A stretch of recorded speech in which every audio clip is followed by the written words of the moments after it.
I'd like to show you how to do testing with the fiber optic test equipment included in your toolkit or your test kit. These are the Photech mini instruments, a mini source, model S770, which has two LEDs at 850 and 1300 nanometers, and a meter, the M712, which reads dBm and readout at 850, 1300, and 1550 nanometers.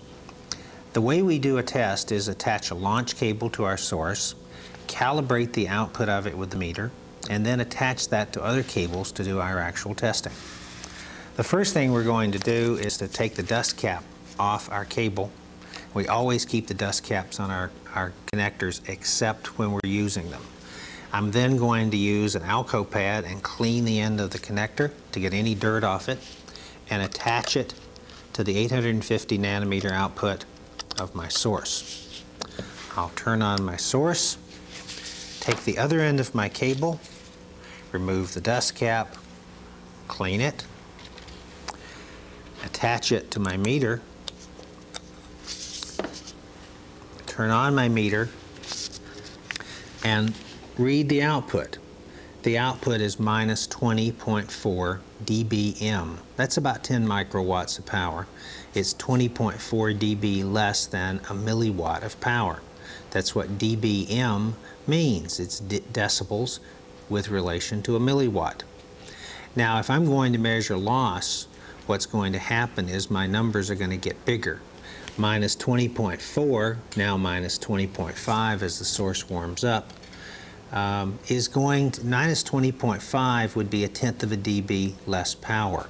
Minus 21.4 would be a dB less power. So as the numbers get bigger, I have loss. So what I can do is I can merely subtract numbers to measure loss, or I can do it simpler with a Photech source. I can use the adjustment on the end panel to set my output at a precise value. So after my source warms up, I set my value to minus 20.0 dBm. Now, whatever I measure makes it easier to test loss. Mostly I'm going to be measuring loss of a few dB, so it's not going to be big numbers. So if I have a connector that has 0.5 dB of loss, I'm going to measure minus 20.5. Okay? So now we've taken our reference launch cable and set the output power. To test another cable, what we're going to do is we're going to take a reference cable, attach it to one of these little mating adapters. It allows us to put an ST connector in either side and has an alignment bushing in the center to align the two ferrules exactly. So I remove my launch cable from my meter. I do not remove my launch cable from the source. Once I attach it to the source and set my output power, I leave it alone. I can turn the source off and take it to a remote location, turn it back on, but I don't take that cable off because each time I mate that connector to the source, I may get a slightly different value. I take the output of my launch cable where I know I have light coming out at minus 20.0 dBm. I attach that to one end of a mating adapter. Now I can attach another connector. So I take another cable, remove the dust cap, take my Alco pad, clean the connector, attach that to the other side of the mating adapter. Now I have two connectors mated together, and I have loss. There is no loss to a single connector in fiber optics. Loss is always specified as the loss of a mated pair of connectors. And the loss in this mated pair is going to be determined by how good that connector is on the end of my reference cable, how good that connector is on the cable we want to test, and how good the splice bushing or mating adapter is. You cannot ignore mating adapters in the loss. In particular, there are mating adapters that are available in the marketplace that have plastic alignment sleeves in them. Please don't use these for testing. They're good for about 10 insertions, and then the ceramic ferrule of the connector shaves off the plastic of the alignment sleeve and creates a good attenuator. Only use the mating adapters that have phosphor bronze or ceramic alignment sleeves in them. They're a little bit more expensive, but they will give you much longer service life, 500 to 1,000 connectors or more. The other end of the cable now we attach to the power meter. The power meter has a large area photodetector in it, so it gathers all of the light. So it has in effect no loss. The loss that we see in this connection here and the small amount that might be in the fiber optic cable that we have connected is all the loss that we're going to see. Even at 850 nanometers, a 1 meter length of cable has only about 3/1000ths of a dB of loss in the fiber itself. So the loss we measure is really the connector loss. Now, we have minus 20 dBm coming out of this connector, loss in this connector, and the measurement on our meter says minus 20.5 dBm. That means we have 5/10ths of a dB of loss in this connector. And that's how simple testing is. This is what we call the single-ended method of testing, because we're only testing one end of this cable. Notice a couple of things. One is that the meter can change readings. If I put pressure on these connectors, if I just twist them, I can add almost half a dB of loss. So try not to put stress on the cables. Don't put stress on it here. You can see the loss goes up again. Have all your cables laid out very loosely and don't put stress on them because it will affect the loss. I can also take the cable here and tie a knot in it. It's my way of illustrating the fact that fiber is not fragile. And now the reading is minus 22.0. I have 1.5 dB of loss in that cable. If I take the knot out,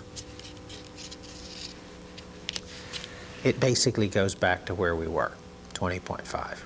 So fiber cable is very rugged, and you won't harm it in normal usage, but it will cause variations in the loss if you bend it, particularly around the back of the connectors, and that's the most fragile place where it can be broken. This is what we call a single-ended test. It's single-ended because we're only testing the connector that's mated to the reference connector. We can actually take this cable now and turn it around. We can take the end off the meter and put it on our reference connector, and the end off the reference connector and put it onto our meter, and we measure 4/10ths of a dB of loss, which is slightly less than before. What we're actually doing now is measuring the loss of the connector at the other end of the cable. So by reversing the cable, we're testing the connectors on each end. This is very, very good when we're trying to troubleshoot bad cables. If we have a high loss cable and we test it this way, single-ended, we can tell if a connector on either end of the cable is bad, and which connector is bad is the one that we want to find and replace. So this is a powerful tool for actually troubleshooting what's bad about a fiber optic cable. Now, you'll notice that we have two cables, a launch cable, and here's our output power, and another cable which we've just tested. When we test cables installed in a system, the network cabling in a system, we test not single-ended, the way we're testing here, but we test double-ended. And the way we do that is we have two cables that we use as a launch and a receive reference cable. And the way we do that is we take our source and our mating adapter to a remote location. We'll take a second mating adapter and attach it to the cable that's still on our meter. That's the receive cable. And then we can attach yet another cable in between these two and measure it. So here's another cable. We'll take the dust cap off, clean the connector, attach it to our launch cable, take the dust cap off the other side, clean it, attach it to our receive cable. Now, what we're testing is the connectors on both ends. We know how much light is coming out of our launch cable. We have a loss here in this pair of connectors. We may have loss in this install cable, and then we have loss in the second connector that's attached to the meter. So we're measuring the loss of both connectors and anything which might be lossy in between, like, for example, a long length of cable. When we measure those two now, we measure the sum of both of those connector losses in any of the cable. In this case, it's 0.8 of a dB of loss. This is what we call a double-ended test, because we're measuring both ends of the cable we're testing. This is the cable we're testing. We're testing the loss at both ends plus anything in the middle. We're using a launch cable and a receive cable. This is what's called a double-ended test. And this is how it's specified that you test the cables that are installed in a building, for example, after you install them. This is the way network testing specifications are all written, and you have to make sure of one thing, that you always set your reference with one cable only. Some people have misinterpreted old standards to say that you set your reference with a launch cable and a receive cable to do this double-ended test. That is wrong. All of the standards, EIA, TIA 568, Appendix H, the test standards for gigabit Ethernet, the test standards for lots of other networks are all written around the fact that you measure the output of the launch cable for your reference standard.